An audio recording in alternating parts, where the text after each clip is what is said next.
welcome on 360 Sport on Trust TV. I am Adini Aji Shafe. Or the thrashing coming from Liverpool to Manchester United since 1931. That has never happened. But right now, Manchester United fans across the globe are really licking the wound of that particular loss to the team that really did not walk alone over there in Anfield. That's a big one that happened yesterday. 7-0, almost fell in Manchester there in that particular encounter there. Well, we'll be giving you a lot of activities in the world of sport as you start from home. The Under-20 will find out against Gambia tonight, and that match is the semi-final that will be coming up. Under-20 AFCON, our game against Gambia will be different, according to the Bamayi, the captain of that squad, saying they will take everything that they need to throw that particular stone of winning against Gambia. Not forgetting the fact that Gambia they were able to qualify for this particular semi-final, defeating South Sudan 5-0, and they are yet to lose in this tournament. They've scored 9 goals, and right now Flying Eagles are battle ready for this particular encounter that will involve Nigeria and Gambia by 6 p.m. I have in the studio Emmanuel Fashemi. Good to have you, man. Thank you for having me, Adeni. Overall, for the Flying Eagles, if they want to get this final ticket today against the Gambians, I think they need to up their game, because they have been showing some dismal performances since the opening game against Senegal and against Mozambique, against Egypt, the last 2 group games. Though they upped their game a bit, and then the last game against Uganda, it was nothing to write home about, because it was actually a poor showing, though we won. Courtesy of an own goal coming from the Ugandans, but overall playing against a team that has scored 9 goals and have not lost a game, we should be prepared. I made mention of this over the weekend, that the Flying Eagles, the coach Landamboso, should work on our scoring ability, because we don't score goals. If you look at what we considered 1 goal in the first game, and we're able to score 1 and then 2 against Mozambique, and then 1 against Uganda. That is courtesy of an own goal. So we can arguably say we'll have only scored 3 goals so far in the tournament in 4 matches, compared to a team that has scored 9 goals in total. So the coach should in a way into this game make sure he works on his attack. If you look at the defense, good, but the transition from the midfield to the up, as into the guys in front, it's not working at all. There's no cohesion, there's no teamwork. Individually, I have said this severally, individually those guys are good, but playing as a team, the teamwork is still lacking. So if we want to get any good result from today's game against the Gambians, then I think the coach must have talked to the boys and work on the scoring ability. We should not be missing chances, because if you miss your chance and the opposition team get theirs, definitely you are going to pay dearly for it. Now, looking at that particular match, we know if you want to look at it by size, you look at Gambia as a very small nation. But there is no, you can't tell me now that we have minnows in the world of football anymore. According to Ladamboso, Gambia, they will not underrate them. They will come out at Gambia to see how they can qualify for the final. Yes, there are no longer minnows in football. And if you watch very well in Africa right now, the smaller teams that we use in quote that we used to see now rubbing shoulder with the big boys, beating the big boys. This Gambia side, we can see that from the senior national team, how the senior national team came to the Nations Cup, and they are very good, and the way they qualified, they even qualified to the Nations Cup with some games, with I think 2 games or a game to spare. And now the under-20 boys also are replicating that same form the senior boys replicated coming to the Nations Cup. So there are no longer minnows in football. If Saudi Arabia can beat Argentina in Qatar 2022, who says that Gambia cannot do the same thing? So according to Landamboso, actually I think I will go with him. I will agree with him on this, because if you really want to get your acts right, don't look at any team that you will just have an easy ride over them, because if you do that, definitely you are going to get, as in you are going to be punished. So they should take the match seriously. The Flying Eagle boys should play that match as if it is the final, because you have to cross this stage to the final. So play it as if it is the final. And I love the way he's saying it, but he needs to work on the attack. Today's game, I want Landamboso to be on the touchline keep telling them what they need to do rather than to go and sit down. A couple of games I've seen him standing, but I think throughout the entire 90 minutes today, he should be on that touchline dishing out instruction to those boys, because the Gambians, they are fast, pacey with the ball, and they are good on the ball, and if they hit you on the counter, you're done. Though I love the composure of our goalkeeper, I think I'm confident. I have confidence. No matter how composed goalkeeper is, by the time the defenders actually have been beaten, then the goalkeeper can't do anything. Yes, the goalkeeper can't do anything, but before you beat the defenders, one thing I've seen with him is that he knows how to position those defenders. He talks to them, put them on their toes, and that is what controls the pitch, and that is what the goalkeeper should do. Well, Nigeria will be finals against Gambia tonight in that particular do or die. It's a tough game between Nigeria and Gambia, knowing fully well that Gambia, they were able to qualify, defeating South Sudan 5-0. We managed to get a goal against Uganda. In fact, it was an own goal scored by Uganda player named Juma there. But that aside, we expect Flying Eagles to actually fly high ahead of the Gambian team. But it's a tough one because both of them wants to qualify for the final. The other one has to do with Senegal versus Tunisia, a tough one there, and I can bet with you that Senegal right now will do everything possible to make sure they upstage Tunisia. Well, it's not going to be easy. You know, whenever the North Africans come against the West Africans, it's not an easy game for the Senegalese. They actually they are very good. They've been torn in the flesh of North Africans teams. Egypt will never forget them in a hurry. And right now, Senegal, let me say, they are the eyes of African football, because they are holding the senior trophy, that is the AFCON, the senior level, and now they are going for the under 20, and then if you look at it, they are the champions of the beach soccer African Nations Cup, and they've qualified for the World Cup. So they want to add this to their kitty and see how they can be the power. We used to see Egypt dominating Africa, the likes of Egypt, Morocco, at some point Cote d'Ivoire, but right now I think it is the turn of Senegal. So far so good. They need to cross the hurdle of Tunisia. Tunisia also are good in this tournament, so whatever happens, either way, either Nigeria in the final, Gambia in the final, Senegal in the final, so it's still open. We cannot say they will get an easy one over Tunisia also, who are very good in the tournament. So they will be playing first. Let's see what happened between those matches, Senegal, Tunisia, Nigeria and Gambia tonight. A big one where we'll be hoping that our boys will be able to at least do us proud by qualifying for the final and eventually scoop this particular trophy. It's going to be a tough one, but at least they can actually fly. Now, let's go to the big one that happened yesterday. Well, before we talk about Liverpool, well, Premier League is getting so scintillating right now because of games that happened during the weekend.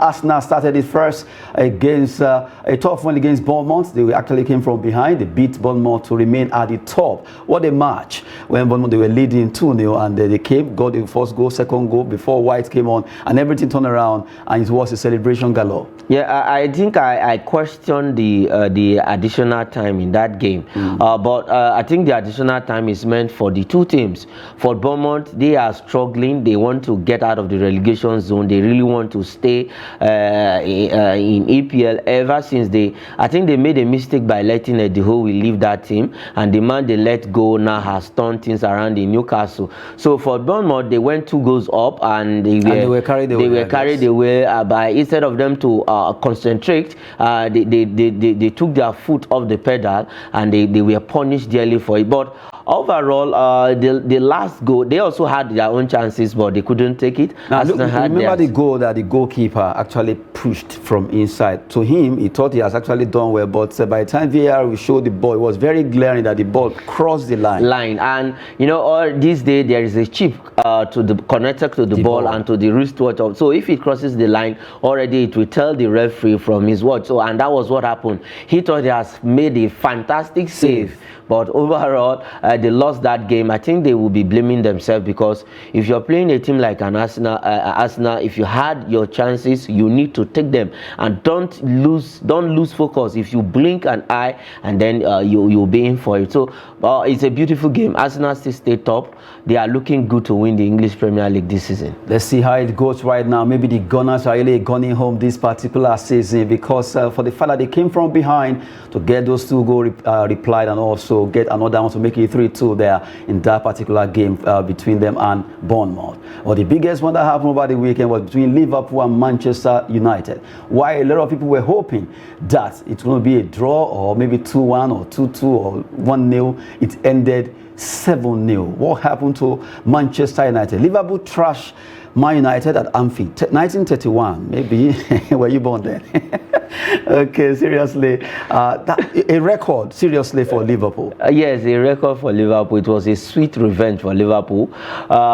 Yesterday, we were talking about this game. Manchester United actually bounced back with the game against Liverpool in the first leg, where they defeated Liverpool 2-1, and then the same thing Liverpool has done to them, but emphatic 7-0. It was a whitewash, total thrashing. They demolished Manchester United. Annihilation, that is what we'll call it.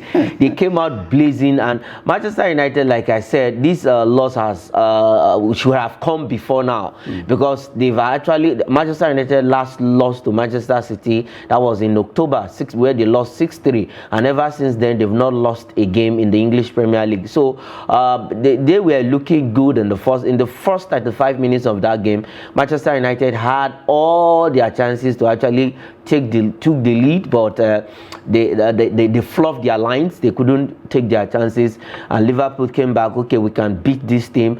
And like I made mention to you before coming into the studio, Jurgen Klopp actually played the mind games on Erik ten Hag, and he fell for it. A coach is playing mind game with you, and you know you are not going with a very good team, because that team has been overstretched.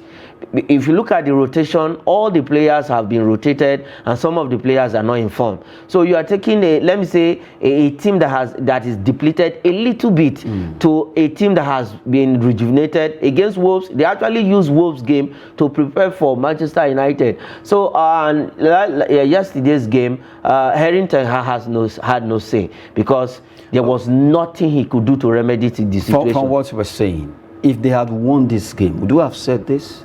No, if they were depleted, they were this. If they had won this game, that means they won it out of sheer luck, because that team has, like I said, they have overstretched themselves. And if you look at it, Rashford is carrying an injury, playing with injury. So these are some of the things that can bring down a team. And immediately they considered the second and the third goal. You look at the spirit of the team; it was down, and that was an open gate for Liverpool. I remember Roy Keane was saying the old players, the senior players in the team should have at least encouraged the younger ones, especially the likes of Bruno Fernandes. It was written all over his face that he was already out of the game. Yes, because it was a shame. That's not the spirit of to win. You have to at least continue that mentality that you want to win. Don't be downcasted. And immediately they saw that in their captain. What do you expect? Every other player follows suit. Immediately they took out, I think that was Casemiro.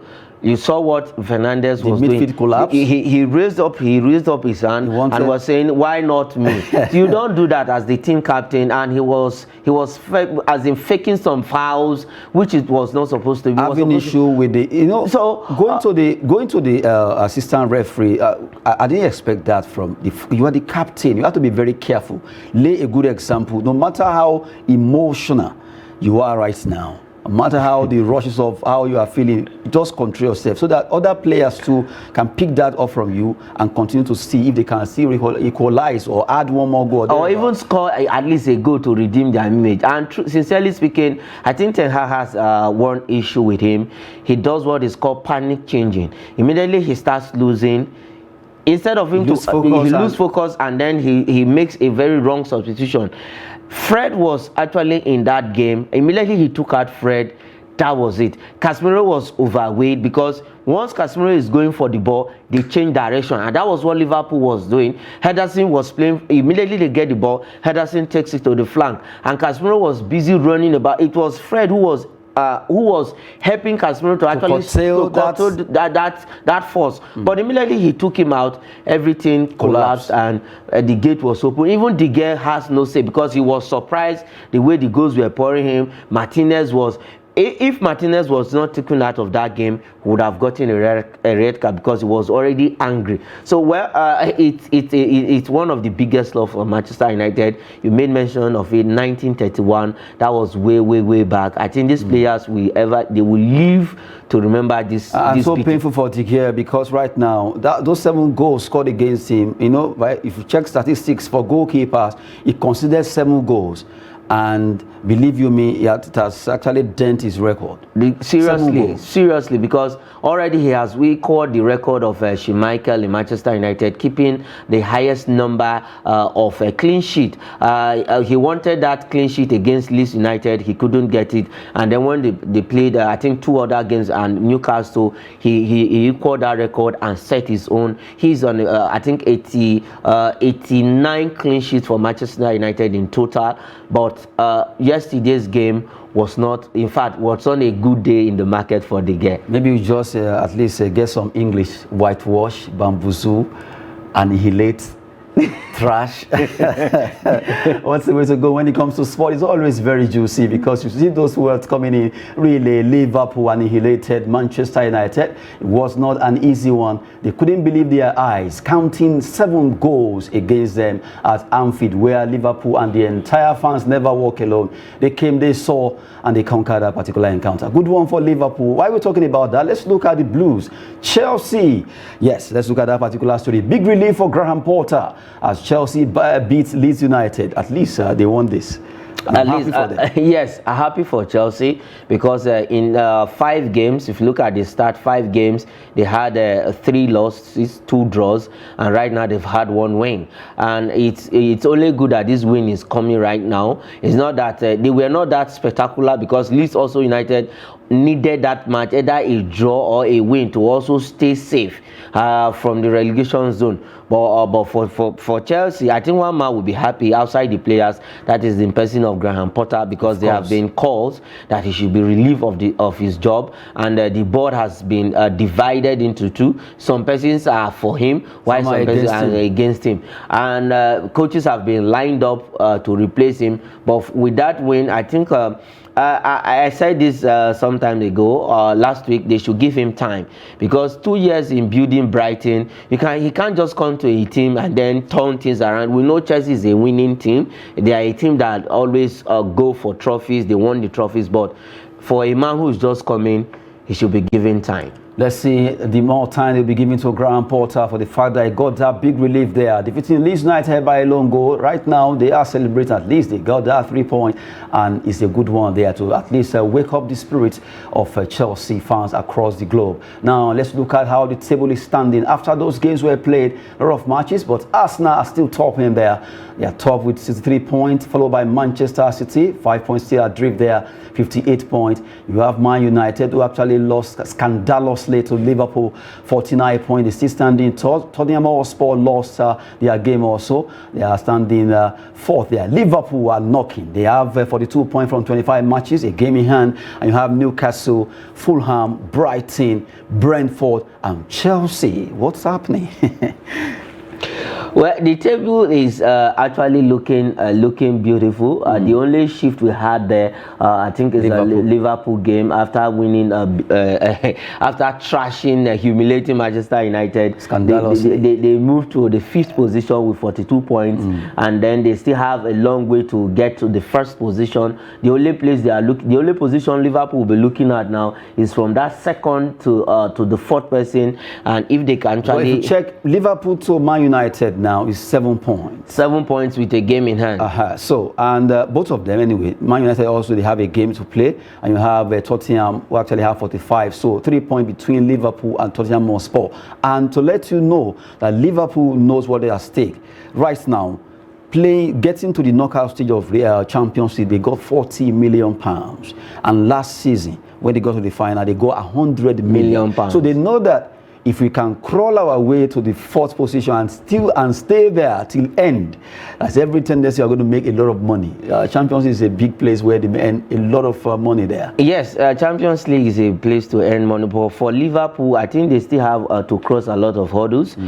Beating Manchester United is not uhuru for them, because I see Liverpool, they are not really where they are. They only got the better side of Manchester United, a team that has been overstretched, and they never saw that coming. But that's not an excuse. All of them are stretched anyway. but Liverpool has had, though they've had their own worries, injuries. Liverpool have not been at their best so far this season. You see Man United defeating almost all the teams. So this was not expected from a team like Liverpool, who are yet to be at their best, to trash, to annihilate, to scandalously. No, already they are.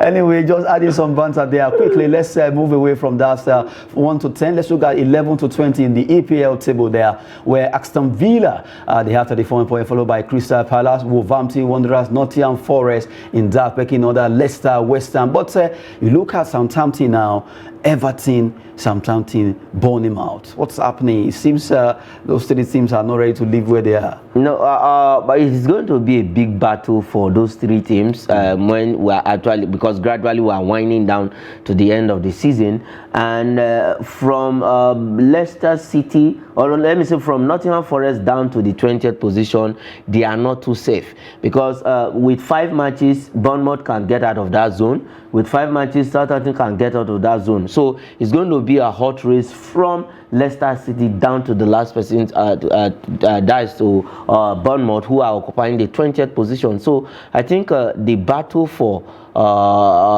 teams to get out of the relegation this is even going to be hotter than the battle for the top 4. What's a way to go there? Nottingham from 14 down to 20 are still trying to see how they can escape relegation there. A big one in the EPL that we just give to you there. Well, Chelsea, Liverpool, and also Arsenal, they did well. They were unsung for the fact that they won their games, and right now they added more to their point. Now, away from there, let's talk about Nigerian players over the weekend in Europe, especially the ladies. Rasheedat Ajibade, Oshoala Sisat, they were unsung. They score. Rashida scoring a brace, Oshoala scoring his 19th goal of the season, and you have Anthony Uja, who also scored in the 2nd division of German Bundesliga there. But attention has been on these 2 ladies, especially Oshoala, 19 goals.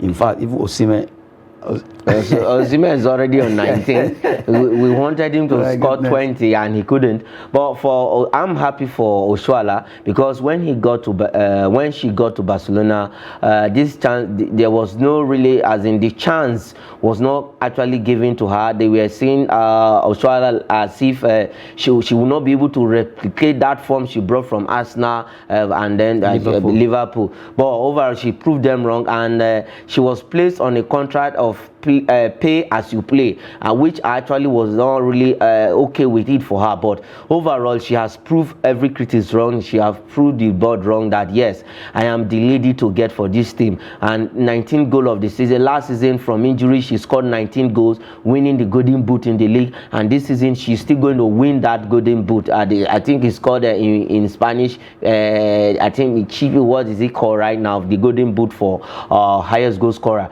I'm happy for her. And for Rasheedat Ajibade, she last scored in October, and then now she scored a brace, scoring 6 goals so far this season. She has been fantastic for Atletico Madrid, and I'm happy for her also. All we are saying is, whenever they come to the national team, they should replicate this form. But it's the national team, or anything can happen when they come to the team. Congrats to all the Nigerian players over there, especially those who scored for their clubs. Especially you look at Rasheedat Ajibade and also Asisat Oshoala, for the fact that they got goals and also helped their team. Congrats to them. Now we look at the last story on the straw, talking about Napoli joins AC Milan, talking about Roma, Eintracht Frankfurt, all of them trying to see how they can sign Osem Aouar. I still don't know what this player has got in that. Almost 1, 2, 3, 4, 5 are fighting for. I'm even surprised that Napoli has joined the league. So Well, for Ora, he's a good player. He's a good supporting midfielder, and the way this guy plays, I think I watched some of his video clip. I think the guy is good. Any team he goes to, well, I think he's going to complement any player up front. He's a box-to-box midfielder. He's good playing as an assistant or the supporting striker to the main striker. And if Napoli gets him, good, because Osimhen might not stay in that team more than 2 years. So if he goes there, I think he's going to complement Kvaratskhelia. The name that you can't easily call. What a way to go there. Also, a player that almost 6 club Real Betis are coming for him now, not forgetting Napoli, AC Milan, all fighting for the signature of this particular player who belongs to Lyon for now. But it seems he's tilting towards Inter and Frankfurt. Even Manchester United wants him also. But we wait to see where he will be pitching his tent next season by the time the summer transfer windows actually open. We're giving you updates concerning the world of sport here, but we'll be hoping the Nigerian team, the Flying Eagles, will fly high above the Gambian team as they file out by 6 p.m. tonight in that game, the semi-final of the Under-20 AFCON. They've already qualified for the World Cup, and we are wishing them all the best there. Emmanuel Fashimi, thanks for coming on the show. It's my pleasure, and congratulations to the Flying Eagles. Hopefully, I just hope that will last. Anyway, I am Adeniyi Ajishafe. Sport is always business and fitness. Thanks for watching.